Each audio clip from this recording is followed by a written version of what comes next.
বন্দে পুরুষোত্তমম। ঠাকুর আমাদের পরিপূর্ণ যে জ্ঞান আমাদের দিয়েছেন, এই দীক্ষার মধ্য দিয়ে একজন মানুষ যাতে প্রকৃতপক্ষে যোগ্য হয়ে ওঠে, সেই শিক্ষা আমরা পেয়েছি।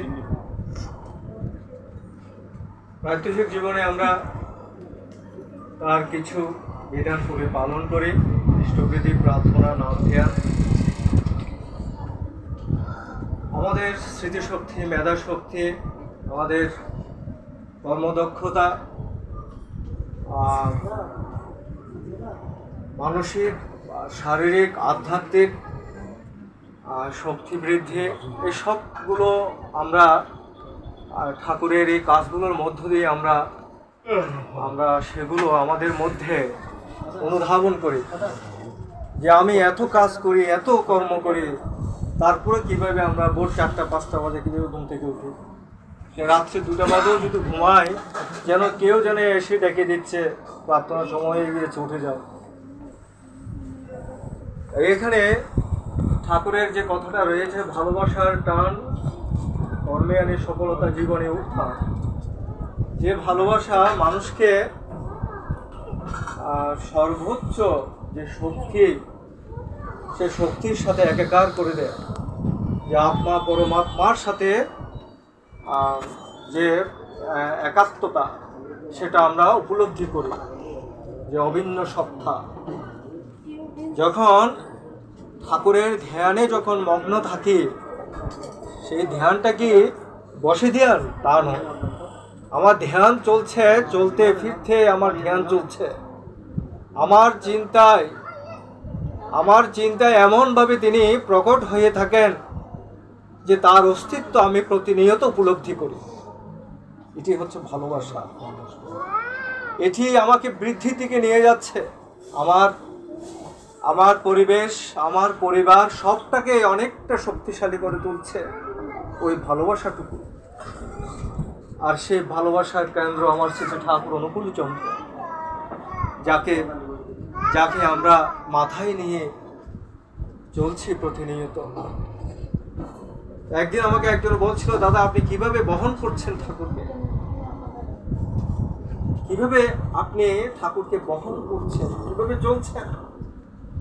ছোট্ট কথার মধ্যে সবটাই সমাধান, যে তার একটা নাম পেয়েছি আমি, ওই নামটাই হচ্ছে তিনি। নাম এবং নামই অভেদ। নাম এবং নামই অভেদ। যখন আমি তাকে চিন্তা করি, তখন তিনি আমার মধ্যে প্রকট হয়ে ওঠে, তার অস্তিত্ব আমি উপলব্ধি করি।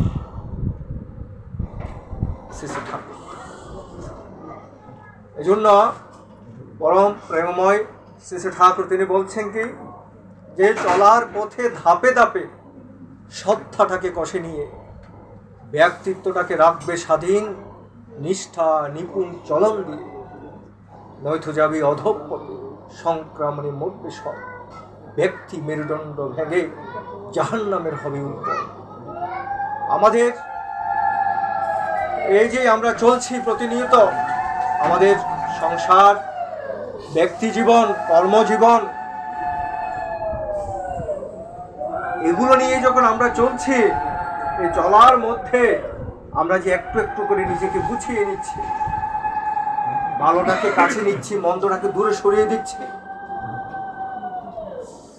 নিজেকে প্রতিনিয়ত ফিল্টার করছি, যে অপরিষ্কার পানি ফিল্টারে দিচ্ছি, পরিশোধন হচ্ছে, আর পরিষ্কার জলটা গ্রহণ করছি। ব্যক্তি জীবনটাকেও এভাবে আমরা ফিল্টার করছি। আমরা আমাদের কুপ্রবৃত্তিগুলোকে দূরে সরিয়ে দিচ্ছি, ভালো প্রবৃত্তিগুলোকে কাছে টেনে নিচ্ছি, যেটি আমাকে আপনাকে শান্তির মধ্যে, স্বস্তির মধ্যে রাখছে। সেই যে প্রেমময় ঠাকুরের যে একটু একটু একটু করে নিজেকে তৈরি করে নেওয়া, একটু একটু করে নিজের পরিবারটাকে গুছিয়ে নেওয়া, সেটার মূল ভিত শ্রী ঠাকুর তিনি দিয়েছেন, যে যজন যাজন ইষ্টপ্রীতি স্বস্তি নিঃসেবা। যেখানে সকাল সন্ধ্যা প্রার্থনা রয়েছে, যে পরিবারটাতে সকাল সন্ধ্যা প্রার্থনা রয়েছে, ওই পরিবারে ওই পরিবারে কোনোদিন কষ্ট দুঃখ আসতে পারে না। আমরা বলছি গ্রহদোষ বা কত রকমের দৃষ্টি বা বিভিন্ন রকমের কথা আমরা বলে থাকি। একমাত্র আমার দৃঢ় বিশ্বাস, যাদের মধ্যে সেই নাম রয়েছে, প্রার্থনা রয়েছে, তাদেরকে সেই খারাপ জিনিসগুলো কোনোদিন তাদেরকে অশুভ করতে পারবে না। অনেক পরিবার আমি দেখেছি যে ঘরের মধ্যে পেঁচা ঢুকেছে। পেঁচা, আমরা তো লক্ষ্মী পূজায় তো পেঁচা আমাদের প্রতীক, অথচ পূজা করছি সেই লক্ষ্মী মাকে, ওই পেঁচাকে আবার পেঁচা নাকি ঘরে ঢুকলে অশুভ হয়। একবার আমার বাড়ির পাশে আমাকে যখন বলছে, দাদা আমি কি করবো একটু, আপনার বাড়িতে আমাকে সৎসঙ্গ করবো, কিছু করতে হবে না। এর আগে যখন তিনি ব্রাহ্মণের কাছে যখন গিয়েছে, বড় একটা তালিকা দিয়ে দিয়েছে, এই জিনিসগুলো লাগবে, স্ত্রীরা দিয়েছে। আমরা গিয়ে একটা সৎসঙ্গ করলাম, ঠাকুরের নাম করলাম, ঠাকুরের গুণকীর্তন করলাম।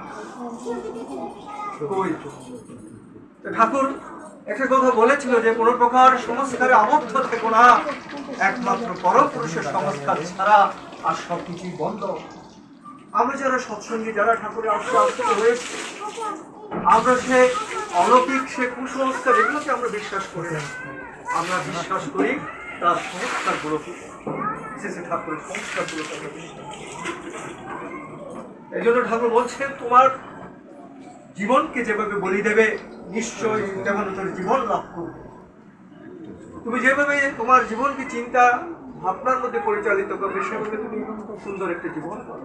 তুমি যদি খারাপ পথ অবলম্বন করো, সেভাবে তুমি তোমার ফল তুমি ভোগ করবে। যে যা ইচ্ছে তাই করবে তুমি, তা কিন্তু চলবে না। ভালো চারা বন্ধ করলে পরিস্থিতি ছাড়বে। আমি যেটা ইচ্ছে সেটা কি করতে পারি না, আমার একটা সীমাবদ্ধতা রয়েছে। এই সবটার মধ্যে রয়েছে ঠাকুর। ব্যক্তিত্বটাকে ঠিক রাখতে হবে ধাপে ধাপে। আপনি একজন মানুষ, আপনার মান এবং হুঁশ দুটো থাকতে হবে। তো আপনার মানও নাই, হুঁশও নাই, তাহলে আপনাকে কিভাবে মানুষ বলবে? আজকে বিশ্ব জগতে দেখেন, মানুষগুলোর চরিত্র দেখেন, কেউ ধ্বংস করছে, কেউ সৃষ্টি করছে। দ্বিপ্রকৃতির মানুষ, ধ্বংস করছে সেও তো মানুষ, আবার সৃষ্টি করছে সেও তো মানুষ।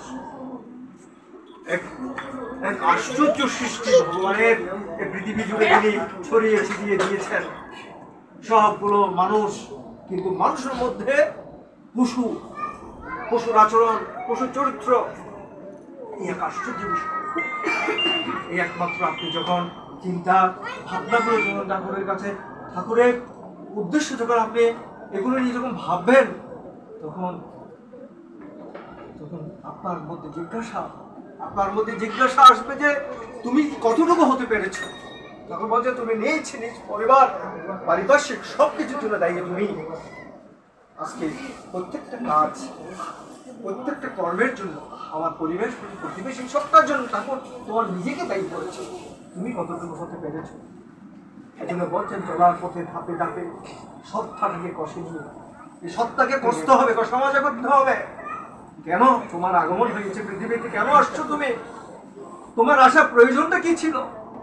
তুমি এসে ওই পরম পুরুষের আশ্রয় গ্রহণ করেছ, গ্রহণ করে তোমার সত্তার সাথে, ওই পরমাত্মার সত্তার সাথে তোমার একাকার হয়ে গিয়েছে, একীভূত তুমি হয়েছ। এরপরও তুমি যদি নিজেকে তৈরি করতে না পারো, ওর ভাগ্য কি আছে? তাই আমার ব্যক্তিত্ব বলেন, আমার জীবন বলেন, আমার সবটা কিছু তাকে ঘিরেই আমার জীবন। বলছে, একটা মানুষকেও ওই অবমূল্যায়ন করা যায় না। কেন? বলছে, নইলে যাবে অধঃপথে সংক্রমণের মধ্যে। ওই করোনা রোগ যখন হয়েছে, তখন একজন থেকে 10 জন, 10 জন থেকে 100 জনের মধ্যে হয়ে গিয়েছে। গ্রামে দেখেন, একটা দুষ্ট লোক থাকলে কি হয়, পুরো গ্রামটা অস্বস্তির মধ্যে রেখে। একজন খারাপ লোক যখন আমরা দেখি, তাকে সংশোধনের পথ দেখাতে হয়, ভালো হবার পথ দেখাতে হয় তাকে। কিন্তু আমরা ওই চিন্তা করি যে আমি যদি নিজে ভালো থাকি কিন্তু সব ভালো, আমার পরিবার ভালো থাকবে। কিন্তু না, আজকে একজন দীক্ষা হয়েছে, এই দীক্ষা হয়ে হওয়াটা মানে কি, একটা মানুষকে তাকে এই পুরুষোত্তমের চরিত্রের সাথে একাকার করে দিতে পেরেছি। এতে এতে কত যে উপকৃত হয়েছে পরিবারটা। এই জন্য বলছে ঠাকুর বলতো যে যে কথাটা দীক্ষার কথায় বলতো যে হাজার লক্ষ কোটি মানুষকে দীক্ষা দিয়ে দাও। ঠাকুরকে বলছিল, কেন দাও তুমি এই কথা কেন বলছো, দীক্ষার কথা কেন বলছো? যে পুরুষোত্তমের শিষ্য রক্ষা করতে হবে। আমরা আমরা ঠাকুরকে কেন্দ্র করে আমাদের যে চলন, আমাদের যে জীবন, আমাদের যে পরিবার পরিবেশ পারিপার্শ্বিককে যে আমরা একীভূত করার যে একটা চেষ্টায় রয়েছে, এটি কিন্তু পরম শান্তি আমাদের, যে ঠাকুরের কথা মানুষের কাছে আমরা প্রচার করতে পারছি, ঠাকুরের কথা মানুষের কাছে পৌঁছাতে পারছি। এটা যদি করতে না পারি, আমি দীক্ষা নিয়ে আমার জীবনটা ব্যর্থ একটা জীবন। আমি যদি, ঠাকুর বলছেন যে যজন যাজন ইষ্টবিদে যাজনটা, যে তুমি আমার কথা যদি মানুষের কাছে পরিবেশন করতে না পারো, তাহলে তোমার দীক্ষা নেওয়াটা ব্যর্থ, তোমার ঠাকুরের কাছে আসাটা ব্যর্থ। তাহলে কত গুরুত্বপূর্ণ যাজনটা। আজকে যে কথাগুলোর মধ্য দিয়ে আমরা প্রাণ পাবো না, প্রাণের মধ্যে শক্তি পাবো না, প্রাণের মধ্যে প্রশস্তি পাবো না, সে কথাগুলো আমাদের প্রয়োজন নেই। এমন কথা শুনতে চাই ঠাকুরের, যে কথাগুলোর মধ্যে আমি আমার যে জড়ত্ব, আমার যে সংকীর্ণ মনা, সেটা তিনি, কারণ তিনি তো বিশ্ব জগতের মালিক, তিনি তো সেই মহাসাগর, অনন্ত জীবনটা, অনন্ত পরিধি, যাকে পরিমাপ করা যায় না। আজকে বিশ্বে আমরা যে জিনিসগুলো আমরা দেখছি, ধর্মজগতে যেগুলো দেখছি, সেখানে ফিলোসফিটাকে বাদ দিয়ে দিচ্ছে, দর্শনটাকে, সেখানে উচ্চ মার্গের যে শিক্ষা ব্যবস্থা সেটাকে বাদ দিয়ে দিচ্ছে। একটা শ্রেণী কি করছে, যে ধর্মযাজক যেটা বলবে সেটাই সঠিক। সেটা সঠিক কিভাবে হবে? ধর্মযাজক তার কি প্রকৃত পরিবেশ নিয়ে জ্ঞান কি আছে? আছে, তার বিজ্ঞান নিয়ে, তার দর্শন নিয়ে, তার বিভিন্ন জ্ঞান আছে সেটা। কিন্তু আজকে সেই জিনিসগুলো ঠাকুর বলছেন ওই জানার জন্য বলছে না, তিনি তো সব জানেন, জানা অজানা সমান তোমার নিগ্রহই তোমার সত্তা, অর্থাৎ তুমি সবকিছু জানো। এই জানার জন্য ঠাকুর কি বলছে, যে তোমরা সব বিষয়গুলো নিয়ে পড়ালেখা করে স্টাডি করো, সবকিছু জানতে হবে, সবকিছু জানতে হবে এবং জেনে তোমাকে পরিবেশন করতে হবে। আজকে সেটা কি আমরা করতে পারছি? সেটা আমরা করতে পারছি। এই জন্য এই যে আজকে যে মাদের নিয়ে কথা হচ্ছে, একজন মা তো একটা পরিবারে 100 জন শিক্ষকের মতো, 100 জন শিক্ষক, একজন মা একটা পরিবারে, সে মা আমরা দেখেছি ঠাকুরের সহধর্মিণী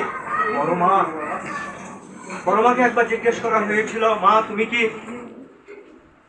ঠাকুরকে কি ভগবান রূপে সেবা করো না তোমার স্বামী রূপে সেবা করো? মা বলেছিল যে আমি তোদের ঠাকুরকে স্বামী রূপে সেবা করি, ভগবান রূপে। কেমন স্বামী, কেমন স্ত্রী ছিল তিনি, কেমন তার চরিত্র ছিল। আজকে আমরা কি সেটা পড়ালেখা করছি? আমি যতটুকু পড়ছিলাম বড় মার একটা বইয়ের মধ্যে, সেখানে বলছে যে ঠাকুরের নিঃশ্বাস প্রশ্বাসের ছিল বড় মা কেমন ভাবে ছিল, যে ঠাকুরের যখন যেটা প্রয়োজন হতো তত আগেই বড় মার জানা হয়ে যেত। এই আশ্চর্য বিষয়, কেমন ভালোবাসা ছিল। ওই যে নারায়ণ লক্ষ্মী, আমরা যে রাধা কৃষ্ণের যুগল মিলন দেখছি, নারায়ণ লক্ষ্মীর যে ভালোবাসার বন্ধন দেখছি, আরেকটা দেখলাম প্রেমময় ঠাকুর শেষে ঠাকুর বড় মা যে সত্তাটা অভিন্ন ছিল, অর্থাৎ ঠাকুরের প্রাণে যেটা চিন্তা হতো বড়মার এই জন্য কখন কি লাগছে তখন বড়মা সেটা জেনে যেত এবং সেটা ঠাকুরের কাছে। এটাই ছিল আমার ঠাকুর এবং বড়মার ভালোবাসা। তাহলে একজন মা স্বামী স্ত্রী ভালোবাসা কেমন কেমন হবে? কেমন হবে? চিৎকার পারলে বই বললে হবে? ওই দেখতে হবে এই জায়গাটায়, আমার ঠাকুরের জায়গাটা দেখতে হবে যে কেমন ভাবে ভালোবাসতো আমার ঠাকুর তার সহধর্মিণীকে, কেমন ভাবে ভালোবাসতো বড় মা আমার ঠাকুরকে, সেখানেই এসে দেখতে হবে। আরে সেখানে আমরা আসতে পারি। আমরা যদি না পারি, সেই জায়গাটায় যদি বিশ্বাস নিয়ে আসতে না পারি, তাহলে আমাদের জীবনটাই আমাদের ব্যর্থ। তাহলে এখানে শিক্ষাটা কে দেবে? কে কাকে দেবে? এখন যদি আমার মধ্যে সে যদি পূর্ণপতির মধ্যে এটা খরগোশার কচ্ছপের গল্পটা পূর্ণপতি যে ঠাকুর এনে দিয়েছেন, সেটা যদি আমার মধ্যে চলে আসে, তাহলে আমি এখানে আসতে পারবো না। যে খরগোশ ভাবছিল আমি একটু ঘুমিয়ে যাই, আর খরগোশ কতটুকু বা যাবে, ঘুম থেকে উঠে দেখতে কচ্ছপ গিয়ে প্রথম হয়ে গিয়েছে। ঠাকুর এখানে বলছে খরগোশের মধ্যে অহংকার ভাব জেগে উঠেছিল, এই জন্য সে তুচ্ছ করেছিল ওই খরগোশকে, এই জন্য সে প্রথম হতে পারেনি। আমাদের জীবনের মধ্যে যদি সেটা চলে আসে, অহংকার চলে আসে, তাহলে সেই জায়গায় আমরা পৌঁছাতে পারবো না, কোনোদিন পৌঁছাতে পারবো না। এই কারণে আমাদের এই যে ঠাকুরের বিষয়তে যে শিক্ষা তিনি আমাদের দিয়েছেন, আমাদের যে প্রভিক স্কুলে যে আজকে আলোচনা হচ্ছে, মাতৃমঙ্গল থেকে আজকে পাঠ করা হয়েছে, ওখানে ঠাকুরের কথা স্থির বিশ্বাস চাই, তিনি যাই বলে দেবেন তাই করতে হবে, বিনা অজরে বিনা আপত্তিতে পরমানন্দ। এখানে স্থির বিশ্বাস নিয়ে আমাকে ঠাকুরের কাজ করতে হবে, তাহলে আমি আনন্দ পাবো, স্বস্তি পাবো, শান্তি পাবো। এটি আমাদের চিন্তা করতে হবে। তাই আসুন আমরা আসলে অবশ্যই হবে কিছু কথা, ঠাকুরের কথাগুলো, যে ভাবছো তুমি চলবে কি, সে ভাববার তুমি কি, ভাববার যিনি ভাবছেন তুমি ভাবো তাকে। এখন যদি ওই ভাবনার মধ্যে যদি তিনি যদি না থাকে, তিনি যদি ভাবনার মধ্যে না থাকে, আমার এই মস্তিষ্কের মধ্যে না থাকে, আমার চিন্তার মধ্যে না থাকে, 24টা ঘন্টার মধ্যে যদি আমি যাবো ভবনে যদি হিসাব করে 24টা ঘন্টা যদি আমার মধ্যে যদি প্রবৃত্তি কে লালন পালন করি, তাহলে আমি তার তিনি যেটা চেয়েছেন সেটাকে কোনোদিন হবে